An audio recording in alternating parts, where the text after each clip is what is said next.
Hai sahabat DPF, saat ini Anda sedang menyaksikan podcast Everywhere. Masjid punya peran strategis dalam membangun keumatan. Terlebih, masjid-masjid kampus yang menjadi pusat kegiatan para mahasiswa dalam ikhtiar dakwah. Bersama Prof. Munib, Ketua DKM Al-Huriyah IPB, kali ini kita akan obrolin terkait bagaimana mengelola masjid kampus untuk membangun umat di masa depan. Apa kata Prof. Munib terkait menggerakkan masjid kampus? Mari dapatkan inspirasinya di podcast Everywhere.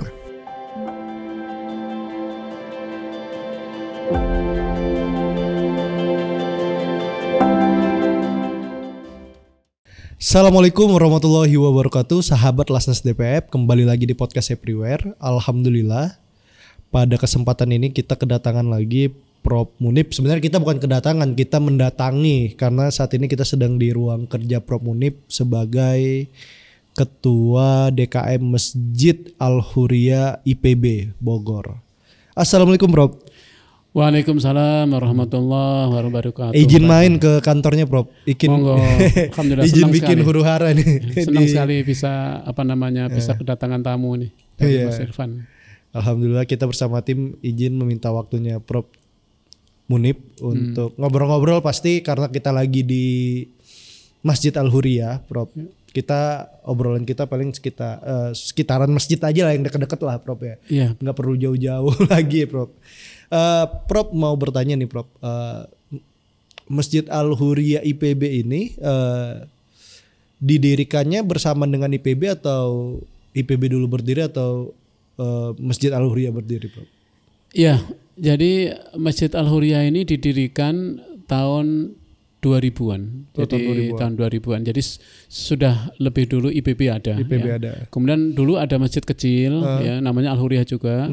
Kemudian bangun lagi masjid yang agak besar, sekarang aula di belakang itu, dan baru masjid yang sekarang ini, sekarang ini adalah yang terakhir ini 20 tahun yang lalu, tahun 2000-an 20 tahun lalu, dan punya cukup unik ya, arsitektur yang unik ya Prof ya. Betul. Jadi arsitek Masjid Al-Huriyah ini oleh Profesor Nu'man, beliau adalah arsitek ITB. Makanya desain di dalam ruangannya hampir sama dengan Masjid Salman, yaitu tidak ada tiang. Sehingga sehingga dengan tidak ada tiang itu maka soft itu lurus, tidak dibatasi oleh tiang. Ya. Oh ya, SAP itu nggak ada lurus, nggak ada ininya ya, tengahnya nggak ada tiang yang mengganggunya gitu. Iya. Itu luar biasa, ya kan. Nah, desainnya kan desain hitung-hitungannya supaya ini juga ya Prof ya. Maksudnya bisa tetap kokoh walaupun tidak ditopang tiang di tengah ya Prof. Betul. Itu yang hampir sama dengan Masjid Salman ITB di Bandung. Ya, karena emang arsiteknya sama gitu ya. Sejauh ini Prof, fungsi masjid yang sebesar ini, tentu masjid menjadi satu pusat pendidikan untuk mahasiswa-mahasiswa. Iya. Ya Prof. Di Masjid Al-Huriyah sendiri Prof punya program-program apa nih Prof yang bisa di-share Prof? Ya, terima kasih Mas Irfan. Jadi Masjid Al-Huriyah ini adalah masjid kampus istilahnya. Karena masjid ini ada di dalam kampus. Komplek kampus. Sebagai nama masjid kampus, tentu dia mempunyai fungsi. Ada fungsi pokoknya adalah tentu sebagai tempat untuk beribadah, ya. Sehingga masjid ini benar-benar difungsikan untuk tempat beribadah bagi kaum muslimin, terutama sivitas akademik yang beragama Islam itu harus menjalankan sholat 5 waktu di tengah-tengah jam kerja, sehingga disediakan masjid ini khususnya di Jumat tentunya membutuhkan masjid yang banyak untuk menampung hampir 4.000 sampai 5.000 sivitas akademika, termasuk di sini mahasiswa, kemudian dosen dan pegawai begitu ya. Ini masjid kampus. Nah, karena masjid kampus otomatis yang perlu diingat adalah jamaahnya ya kalangan kampus. Paling tidak pendidikannya di atas SMA. Ya, ini yang membedakan dengan masjid kampung pada umumnya gitu ya. Karena emang jamaah yang terpelajar. Karena itu kita masjid kampus ini juga mengembangkan program-program banyak sekali. Selain program rutin, ada program-program tematik banyak sekali. Kajian-kajian termasuk kajian Islamisasi sains misalnya. Kita sudah 4-5 tahun ini mengembangkan kajian khas Al-Huriyah, yaitu kajian ayat-ayat kauniyah. Itu diisi oleh para guru besar dari berbagai disiplin ilmu. Dan ini menjadi tren acara Al-Hurriyah yang bekerja sama dengan ISMI sehingga dirilis oleh seluruh Indonesia. Nah, ini acara ini sangat itulah salah satu acara yang mungkin menginspirasi masjid-masjid kampus lain ya, Prof. Betul. Kemudian tentu acara program yang lain adalah program tematik yang lain, itu adalah yaitu menjadikan Masjid Al-Hurriyah ini adalah tempat laboratorium pendidikan. Jadi karena masjid kampus, maka masjid kampus ini juga bagian yang tidak terpisahkan dari IPB sebagai institusi pendidikan. Jadi kita ikut juga berkontribusi membantu IPB untuk mendidik mahasiswa dan sivitas, terutama dari aspek akhlak, aspek mental, aspek spiritual, aspek moral. Ini makanya Masjid Al-Hurriyah ini juga digunakan untuk sarana responsi atau asistensi pendidikan agama Islam IPB, itu tempatnya di Al-Hurriyah ya. Kemudian juga berbagai macam kajian juga untuk mahasiswa juga ada, dan kajian dan rutin adalah yaitu kegiatan-kegiatan untuk membantu kegiatan kemahasiswaan, termasuk kita punya program Mas Irfan namanya makan murah. Jadi setiap hari zuhur itu ada makan siang. Ini nggak gratis kalau makan siang. Mereka bayar seadanya. Ada yang bayar 4.000, ada yang bayar maksimal bayar 5.000. Tapi dia semampunya. Karena kita tidak menggratiskan, karena ini akan diprotes oleh pedagang sekitar. Tetapi kalau buka puasa gratis, puasa untuk Senin dan Kamis. Berarti Senin Kamis sudah rutin ya? Sudah rutin itu buka saum itu gratis ya. Kemudian apalagi di Ramadan itu buka dan sahur gratis, bahkan mencapai hampir 1.000 lebih. 1.000 lebih ya. Jadi setiap ini dia yang saya suka nih sebenarnya dari Masjid Al-Hurriyah, Prof. Ketika tadi saya ikut sholat di dalam, atau beberapa kali saya kesini sholat di dalam, mewah tapi tidak elitis, Prof. Betul. Kadang yang saya rasakan masjid di beberapa tempat mewah itu tapi elitisnya itu bahkan kita untuk duduk di situ aja saking mewahnya masjid aja ada rasa sungkan. Tapi itu yang memang ingin dijaga sebenarnya, Prof, ya, dari Masjid Al-Hurriyah karena jadi saya mempunyai moto bahwa sesuai dengan firman Allah, orang yang memakmurkan masjid Allah itu adalah saksikan dia orang yang beriman pada Allah, beriman pada akhir, dan kewajiban bagi masjid adalah bagaimana orang yang beribadah itu harus aman. Kemudian dia merasa bagian dari saudara. Ya, jadi tidak ada, kan sesuai dengan masjid itu memang harus menghilangkan sekat-sekat itu ya. Dan yang lebih penting lagi bagaimana orang yang datang ke masjid ini aman ya, kemudian merasa enak ya, dan tenang di dalam menjalankan ibadah. Itu yang kita tekankan, Mas Irfan. Juga di berbagai sudut nih, Prof. Tadi kayak ring kanan kiri banyak tuh colokan-colokan.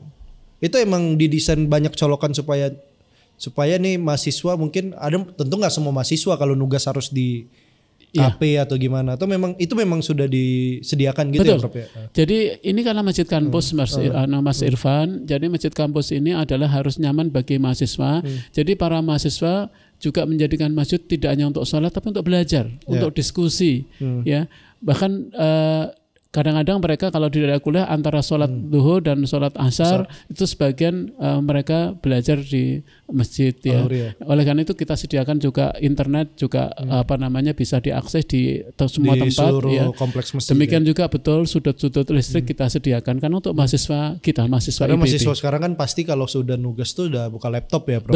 Betul sekali. Iya, betul sekali. Ya itu yang kita ini. Tadi juga waktu di sudut-sudut belakang itu juga ada beberapa karpet gitu, Bro. Karpet kecil-kecil tuh memang tempat mahasiswa ngobrol ya. Iya, betul. Karena ini luas ya. Kemudian kalau sampai sejauh ini kita belum bisa memenuhi seluruh karpet, seluruh ruangan. Nah, biasanya mahasiswa itu kan kalau langsung di lantai mungkin ada yang dingin, makanya kita sediakan di pojok-pojok masing-masing ini itu untuk diskusi di antara mereka ya. Alhamdulillah sih mereka benar-benar gunakan untuk diskusi. Tapi syukurnya memang mahasiswa IPB ini cukup masif juga ya main ke masjid ya, Prof, ya sebenarnya. Ya alhamdulillah sih masjid kampus ini memang kita desain untuk itu. Tetapi sebetulnya selain Masjid Al-Hurriyah memang ada musola-musola di masing-masing fakultas ya. Sehingga yang ke Al-Hurriyah ini yang memang agak berdekatan ya. Tapi yang dekatan dengan Al-Hurriyah misalnya kayak mungkin fakultas seperti MIPA, seperti perikanan mungkin ini. Tapi yang dari fakultas yang agak jauh mungkin mereka tidak banyak yang ke sini ya, tidaknya. Tapi kita sediakan kalau mereka ingin janjian di sini ya. Karena ada yang makan siang di sini dan ini itu di pelataran kita sediakan senyaman. Tapi kalau mungkin. untuk di IPB itu sholat Jumat itu pusatnya di sini. Betul. Walaupun banyak musola, sholat Jumat hanya satu tempat, yaitu di Masjid Al-Huriyah. Ya. Dan masih mampu menampung ya untuk seluruh jamaah ini, karena kita 3 lantai. Karena kalau sudah di Masjid Jumat, kalau sholat Jumat itu kan yang perempuan nggak ada. Jadi yang tempat untuk perempuan atas bawah sampai 3 tingkat 3 lantai itu ya, 3 lantai kita optimalkan untuk jamaah laki-laki dan itu masih mampu. Itu alhamdulillah. Selain menjadi tempat tempat beraktivitas beribadah, di sini kan ada banyak sekretariat ya, Prof, ya kalau nggak salah ya, Prof. Betul. Iya. Itu sekretariat apa aja, Prof, yang mungkin ada di sini? Ya sebetulnya DKM Al-Huriyah itu kita punya sekretariat ya. Di sini ya. Kemudian kita mempunyai lembaga-lembaga yang mendukung kerja Al-Huriyah, terutama dari kalangan mahasiswa. Misalnya ada LPQ, Lembaga Pendidikan Al-Quran, ada namanya Birena ya, Bina Remaja dan Anak-anak. Ya. Kemudian juga ada lembaga dakwah kampus. Kemudian juga ada program-program yang lain, ada BKIM, Badan Kerohanian Mahasiswa Islam. Kemudian ada Himpunan Mahasiswa Islam Pasca Sarjana. Mereka kita persilakan untuk menggunakan fasilitas di Al-Huriyah. Itu ya. Ya. Nah, untuk sekretariat nggak ada sekretariat tetap, tapi kalau mereka mau rapat, mau ini kita sediakan semua ruangan ini bisa digunakan dengan koordinasi di antara ini. Artinya memang masjid itu sangat menopang ya aktivitas-aktivitas kemahasiswaan. Betul. Yang ada di kampus ya, Prof. Iya. Ya, sesuai dengan mandat yang diberikan oleh Pak Rektor, saya sebagai Ketua DKM Al-Huriyah ini harus menjadi leading di dalam pembinaan keagamaan seluruh di IPB. Jadi semua harus dalam koordinasi Al-Huriyah ya kan. Walaupun mungkin mereka bisa mengadakan di masing-masing tempat, tapi insya Allah kita dalam koordinasi kita, ya, dalam koordinasi Al-Huriyah. Al-Huriyah mengetahui ada kegiatan-kegiatan. Kita juga koordinasi juga dengan kemahasiswaan, terutama dengan Direktur Kemahasiswaan itu untuk pelaksanaan kegiatan keagamaan. Kemudian akademik yaitu dengan tim pendidik agama Islam, sehingga mereka mengadakan pelatihan di sini, Mas Irfan. Ya. Tadi Prof menarik yang soal makan murah itu kerjasamanya dengan pedagang sekitar atau gimana, Prof? Ya, jadi untuk makanan murah ini memang ternyata semakin kesini makin banyak yang berminat. Artinya banyak mahasiswa yang membutuhkan. Untuk penyediaannya itu kita kadang-kadang kalau jumlahnya banyak kita bekerja sama dengan dengan warung sekitar. Nah, sejauh ini kita kalau yang selama ini kita banyak melibatkan ibu-ibu sekitar kampus ya untuk masak gitu ya. Lalu kita ini masaknya di sini, Bro? Ada masaknya di sini. Soalnya tadi beberapa tadi saya mencium aroma tumisan itu. Betul. Kita punya dapur umum di sini. Oh, punya dapur umum juga ya, Bro? Kita punya dapur umum, jadi kita minta tolong memperkerjakan ibu-ibu di sekitar kampus untuk ikut memasak mereka ini ya. Jadi tidak hanya makan siang, Mas Irfan, bahkan untuk kajian subuh itu kita sediakan juga untuk sarapan gratis juga. Sarapan tuh gratis itu. Berarti karena sebenarnya IPB ini salah satu kampus yang mahasiswa semester awalnya tuh nginep di kampus ya, Prof. Ada yang asrama nginep di asrama ya. Jadi banyak mereka yang subuh juga sudah beraktivitas di sini. Iya, ikut sholat di ini, kemudian seminggu 3 kali, yaitu hari Selasa, Rabu dan Jumat pagi itu ada kajian subuh. Nah, mereka kajian sampai sebelum jam 7, mereka biasanya ke kampus, kemudian mereka yang ikut offline bisa mendapatkan sarapan gitu ya. Bersama-sama kita sarapan bersama-sama ala kadarnya ya. Tantangan membangun masjid kampus menurut Prof Munib sendiri apa, Prof? Ya, sebetulnya bagaimana menjadikan sivitas akademika itu senang ke masjid itu memang menjadi tantangan kami ya. Tantangan kami ini sebetulnya yang kami rasakan adalah secara umum sivitas akademika untuk berminat ke masjid sangat tinggi ya. Cuman karena memang padatnya perkuliahan, sementara beberapa dari tempat menuju ke kampus menuju ke Masjid Al-Huriyah ini kadang-kadang butuh waktu ya. Sehingga kalau waktunya sempit, mereka memang tidak ke Al-Huriyah gitu, sholat di tempat yang dekat gitu ya, di musola-musola sekitar ini. Itulah kenapa kita inginnya seramai mungkin ya, memaksimalkan masjid ini, tapi kita nggak bisa memaksakan karena tadi mereka menyesuaikan dengan waktu kuliah. Beberapa agak jauh memang ya. Hubungan Prof dari masjid pusat ke musola-musola di fakultas ini gimana Prof?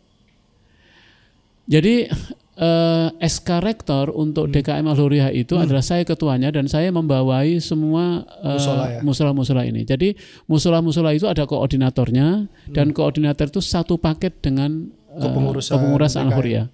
Karena berarti, apa? Semua dalam koordinasi Al-Huriyah. Gitu istilahnya. Artinya di masing-masing musola ini juga punya program sendiri ya Prof ya, kalau bisa dibilang. Secara umum program mereka adalah sholat saja ya, tetapi ada yang habis sholat mereka mengadakan semacam kultum dan lain sebagainya. Ada sebagian yang mengadakan itu, tapi utamanya kalau di kegiatan besarnya ada di Al-Huriyah. Mereka biasanya kegiatannya tidak rutin ya, karena utamanya rutin, ya? untuk sholat ya, karena waktu yang mepet antar jam kuliah itu. Sebetulnya. Kegiatan-kegiatan besar apa yang biasanya berpusat di Al-Huriyah Prof? Ya, untuk kegiatan besar misalnya untuk Idul Korban, Idul Fitri, Idul Korban, kemudian Idul Fitri juga ada kegiatan sholat Id di sini Prof? Iya, sholat Id dikoordinir oleh Al-Huriyah, apakah di Al-Huriyah atau di lapangan rektorat. Idul Adha juga sama, kemudian Ramadan itu pusatnya juga di sini masih. Kemudian penyembelihan hewan korban itu kita pusatkan di Al-Huriyah karena penyembelihannya dilakukan di Fakultas Peternakan karena dia punya fasilitas ya, tapi dipusatkan di di Al-Huriyah gitu. Seperti kayak pembagiannya. Betul, pembagiannya. Kalau peternakan mungkin RPH-nya ya Prof ya. Betul ya. Jadi dan pengajian-pengajian dalam rangka peringatan Hari Besar itu kita pusatkan di Al-Huriyah untuk seluruh sivitas akademika ya Mas.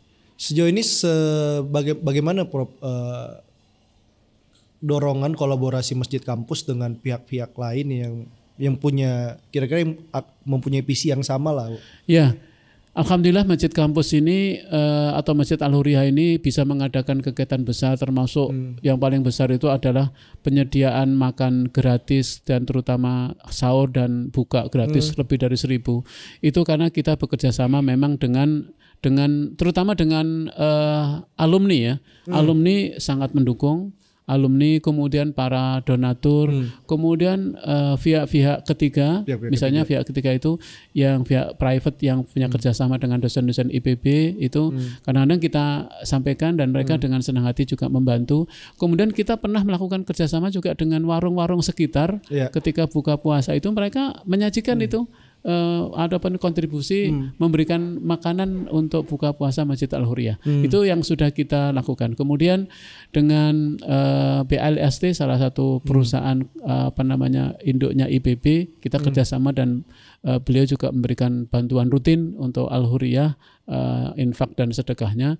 Kemudian beberapa juga dari donatur para dosen. Alhamdulillah. Salah satu yang menarik adalah penyediaan air minum Prof. Betul.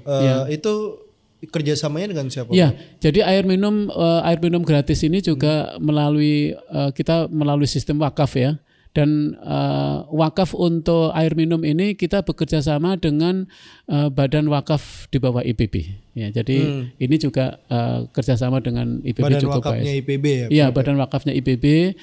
Kita nitip, kita akan mengadakan ini dan badan wakaf yang mengelola yang mengadakan sampai sekarang dan sangat bermanfaat ya. Iya, karena memang kayak mahasiswa kita tahu lah kemampuan ekonomi mungkin mereka nggak seini, tapi ketika difasilitasi air minum gratis kan sangat membantu mereka juga Bro. Soalnya air minum aja sekarang udah satu kemasan yang 600 mili ya apapun mereknya sudah Rp5.000 kan. Itu udah setara dengan ongkos angkot mereka mungkin dari kosan berarti sekali itu, betul. Atau dari tempat tinggal. Selain di Masjid Al-Huriyah tadi Prof, kerjasama dengan badan wakaf tadi ada titik di mana lagi Prof untuk penyediaan air minum, Prof? Ya, untuk penyediaan air minum dengan skema wakaf juga. Dengan skema wakaf hampir selain dengan DKM Al-Huriyah juga masing-masing fakultas beberapa di antaranya sudah ada mengadakan titik-titiknya. Ya. Jadi bahkan sudah ada penelitian Mas Irfan. Jadi pengaruh dari pengadaan air minum ini untuk mahasiswa, untuk pengeluarannya nyata sekali. Mereka bisa saving ya untuk pengeluarannya itu karena adanya pelayanan air minum gratis. Itu berarti skema penyediaan air minum gratis itu skemanya wakaf ya, Prof? Skemanya wakaf, betul. Itu dari para alumni mahasiswa maupun juga mereka ini. Tadi Prof Munib berarti banyak menceritakan bahwa aktivitas masjid atau aktivitas gerakan lain itu alumni juga punya peran pentingnya sebenarnya, Prof. Ya, jadi alhamdulillah saya dimudahkan ya begitu ada program, ada kegiatan-kegiatan yang bersifat sosial begini, kita broadcast kepada alumni, mereka spontan ya dengan berinfak, bersedekah melalui kon milik Al-Huriyah. Saya kira itu yang saya menjadi optimis ya untuk mengembangkan Masjid Al-Huriyah ini. Kita juga punya program besar ke depan, yaitu rencananya memindahkan tempat wudhu ini ya, dan toilet tempat wudhu ini ke tempat yang lain, karena ini juga nanti kita akan buat untuk tempat aktivitas gitu ya. Dan ini sedang kita rancang untuk mengembangkan juga dana wakaf gitu ya. Moga-moga ini bisa tercapai gitu. Karena memang ini kebutuhannya besar gitu ya. Memang sehingga sudah disampaikan kepada pimpinan IPB ke depannya seperti apa, karena sudah mendesak ya untuk dipindahkan ini ke tempat yang lain gitu. Ke tempat yang mungkin ini bisa digunakan untuk aktivitas yang lain dan masuk untuk sholat Jumat, karena Jumat sudah sampai di bawah-bawah sini Pak Irfan, sampai ke luar sana. Iya. Oh, berarti memang sholat Jumat itu udah nggak cukup menampung ya, Pak? Karena kan ini kurang baik, karena memang inilah yang kita masalahkan, karena ini kan toilet dan ini tapi samping-sampingnya tempat sholat kan kurang elok. Kurang elok ya. Karena mungkin orang keluar masuk toilet kita nggak bisa memastikan bersih dari najis ya. Iya, betul. Dan memang dari awalnya kita duga tidak sampai ke bawah jamaah itu kelihatannya. Tapi karena bertambahnya jumlah mahasiswa, karena mahasiswa IPB baru sekarang makin banyak. Oh iya. Jadi memang butuh tempat yang lebih besar lagi. Ya. Ini sebagian juga mungkin Sivitas Akademi ada yang sholat di daerah di samping masjid-masjid samping kampus ya. Tapi kita nggak melarang ya. Kita menyediakan. Artinya ya sejauh mana bisa terjangkau mereka, ya kita nggak melarang ya, Prof. Betul. Berarti Prof, kalau kebutuhannya itu ditopang oleh alumni IPB berarti punya kedekatan emosional dong dengan Masjid Al-Huriyah, Prof. Iya, alhamdulillah mayoritas mahasiswa muslim pasti mengenal Al-Huriyah sebagai masjid kampus. Intensitas mereka tentu berbeda-beda antara satu dengan yang lain, tetapi panggilan untuk masjid kampus selalu mengena di hati mereka ya. Itu modal kuat kami gitu ya, karena yang menggerakkan orang kalau masjid itu kan sudah hatinya, dan itu insya Allah yang menggerakkan hati mereka, sehingga kami optimis insya Allah program-program Al-Huriyah ini masih akan terus berjalan dengan baik. Karena kan selain jadi tempat peribadatan, akhirnya masjid ini jadi tempat membangun jaring keamanan sosial mungkin, Prof ya. Betul. Jaring ya di masjid lah, kalau mereka mungkin mau istirahat daripada ke kafe ke masjid. Betul. Atau mau nugas tadi ke masjid, ada nggak harus ke kantin lah, nggak usah ke kafe lah, ke kantin. Kalau ke kantin pasti kalau mau duduk di kantin harus bayar. Betul, tapi kalau di masjid kan minum sudah terfasilitasi, tinggal bawa tumbler doang ya, Prof. Betul sekali, betul Mas Irfan ya. Dan tambahan lagi, jadi masjid kampus ini alhamdulillah juga dirasakan oleh orang tua, terutama misalnya kalau ada wisuda, rombongan orang tua datang tuh banyak yang nginep di sini kalau malam, yang jauh-jauh itu. Mereka memang terbuka, Prof. Iya, terbuka. Ada yang mandi pagi, ada yang ini. Jadi terbuka, banyak sekali kalau pas saat wisuda, banyak sekali keluarga yang nginep di sini atau sekedar bermalam karena malam datang dari jauh itu. Kita welcome. Mungkin perjalanan sampai sini jam 12 atau jam 1 malam. Jam 1 malam kalau itu.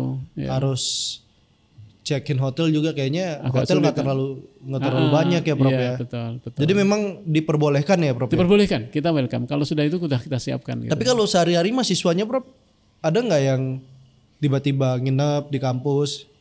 Sejauh ini nggak ada sih. Nggak ada ya, karena memang IPB juga sudah menyediakan asrama ya, asrama, betul, asrama. Untuk biasa tuh yang mahasiswa yang struggling itu di semester awal ya Prof ya. Betul. Di semester mungkin 3-4 dia udah tahu nih gimana coba cari uang atau bagaimana untuk memenuhi kebutuhan dia.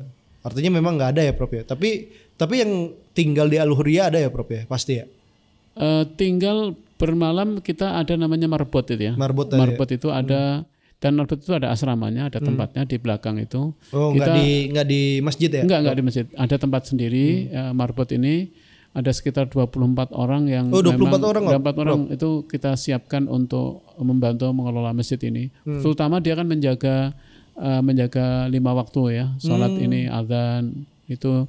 Terus yang kedua juga ada hirosah. Jadi mereka kalau malam pergiliran juga mengontrol Masjid Al-Hurriyah. Oh berarti gitu. Kayak ngeronda ya Bro? Walaupun sudah ada satpam ya membantu mereka gitu kan. Ya yang penting itu kita buat giliran dan tidak akan menyusahkan karena mereka juga mahasiswa yang punya tugas mahasiswa belajar. Bro? Mereka mahasiswa. Kebanyakan S1, S2 Bro? S1 ya? Berarti memang mahasiswa yang itu untuk jadi marbot di sini ada seleksi ada atau ada seleksi. Kita buka pendaftaran siapapun, kemudian kita seleksi. Karena terus terang untuk menjadi marbot masjid atau pengelola masjid itu tidak semuanya tidak semuanya sanggup gitu ya. Karena itu mereka yang hatinya dan terkait dengan masjid mereka senang ini kita welcome. Karena kan pasti mereka kan kehilangan waktunya buat main dengan temennya. Sebetulnya itu masih ada karena 24 ya? Itu dengan asumsi mereka bergiliran untuk menjaga adzan karena yang adzan mereka harus ada adzan untuk mengingatkan kan tugas masjid itu ya mengingatkan sudah masuk waktu sholat ya.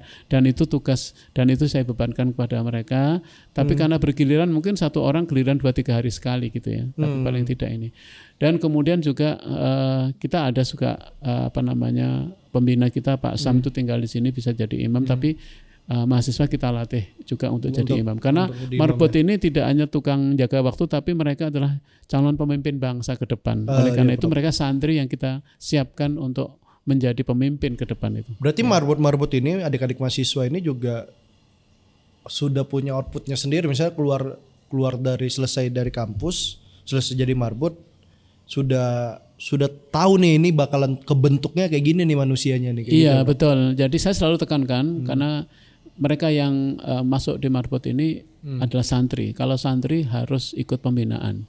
Dan yang membina tentu para dosen, para pengurus ini, saya dan teman-teman membina gitu kan.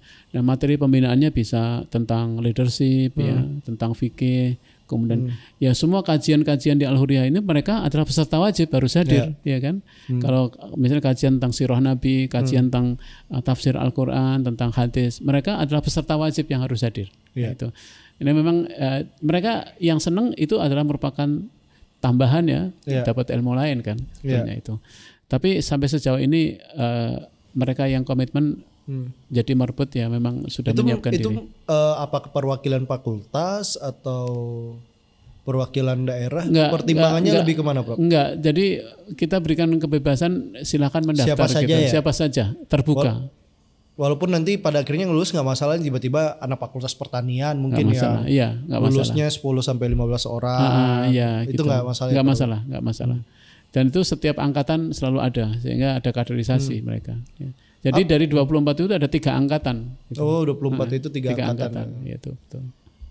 Terakhir nih Prof, apa harapan Prof Munib dari masjid-masjid kampus? Apa harapan Prof Munib dari Al-Hurriyah ini untuk IPB sendiri, Prof? Iya, kita kami berharap moga-moga Masjid Al-Hurriyah ini bisa menjadi sumber keberkahan bagi kampus. Amin. Menjadi sumber rahmat bagi kampus, menjadi sumber ilmu bagi kampus, ya. Juga menjadi sumber inspirasi juga bagi seluruh sivitas akademika di IPB. Karena itu kami menyadari bahwa ini yang kita kelola adalah masjid kampus dengan jamaah yang terpelajar. Makanya program-programnya juga kita sesuaikan ya.